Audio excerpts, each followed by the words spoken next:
In Davis County, law enforcement officers and prosecutors are reacting to arrests made in a child sex trafficking operation. 5 men were arrested in Operation Phantom after authorities say they attempted to pay for sexual favors. Eyewitness News' Sydney Davis has the story tonight from Owensboro. Officials say it was a 3-day operation leading up to the arrest of those who appeared in court yesterday. And the Davis County Sheriff's Office says it's a product of efforts meant to tackle the issues lurking in the shadows. There were a total of 5 arrests.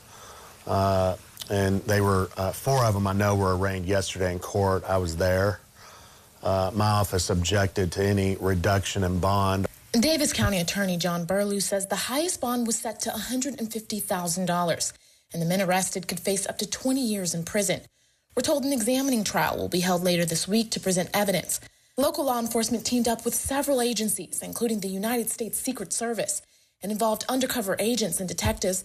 The target, anyone who might be attempting to engage or pay for sexual activity with a minor. Human trafficking is one of the fastest growing crimes in the world, and every community, especially in the United States, is touched by it, whether we want to realize it or not.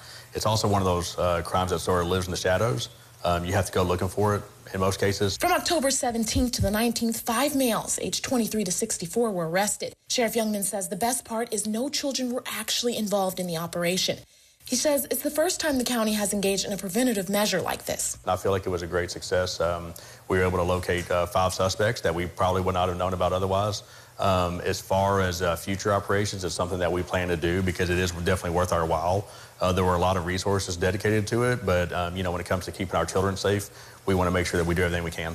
Law enforcement would not disclose how long the entire efforts took to put together. The Davis County attorney says what remains will rely heavily on what happens in court, but it's possible that things will move to a grand jury for an indictment.